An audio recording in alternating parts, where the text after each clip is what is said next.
నమస్తే ఫ్రెండ్స్. మనం భౌగోళిక శాస్త్రంలో హిందూ కుష్ పర్వత శ్రేణి అనే పేరును వినుంటాం. ఇది టర్క్మెనిస్తాన్ కింది భాగం నుంచి ప్రారంభమై ఆఫ్ఘనిస్తాన్, పాకిస్తాన్ నుండి హిమాలయాల అంచు వరకు ఉంటుంది. ఈ పర్వత శ్రేణి దీన్ని హిందూ కుష్ పర్వత శ్రేణి అంటారు. దాదాపు 800 కిలోమీటర్ల పొడవున ఉంటుంది ఈ హిందూ కుష్ పర్వత శ్రేణి.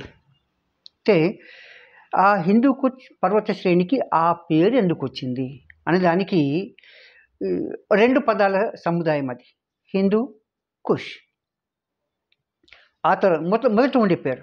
తర్వాత 14వ శతాబ్దంలో పర్షియన్ యాత్రికుడు ఇబ్న్ బతూతా అనేట ఆయన హిందూ కుష్ అనే పేరుని సంయుక్తంగా వాడాడు. ఇంతకుముందు విడివిడిగా ఉండే, తర్వాత సంయుక్తంగా వాడాడు. అప్పటి నుంచి ఆయన రచనల ద్వారానే మనకు తెలిసిన పేరు హిందూ కుష్.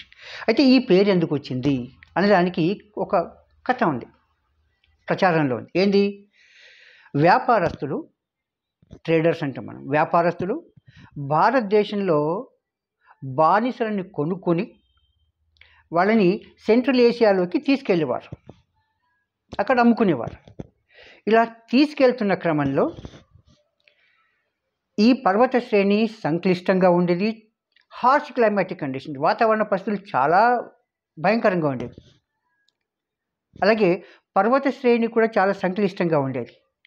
కాబట్టి పర్వత శ్రేణి సంక్లిష్టంగా ఉంది, వాతావరణ పరిస్థితులు చాలా ప్రతికూలంగా ఉన్నాయి. కాబట్టి ఇలా తీసుకెళ్తున్నప్పుడు చాలామంది చనిపోయేవాళ్ళు.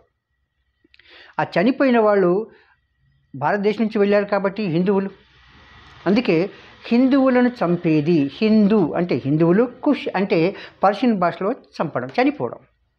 హిందువులు చనిపోవడానికి కారణమైనది లేదా హిందువులను చంపేది ఈ పర్వత శ్రేణి అని, దానికి హిందూ కుష్ అని పేరు పెట్టారు. ఇది దీనికి సంబంధించిన కథనం. ఫ్రెండ్స్, మీకు నచ్చితే లైక్ చేయండి, షేర్ చేయండి. Thank you.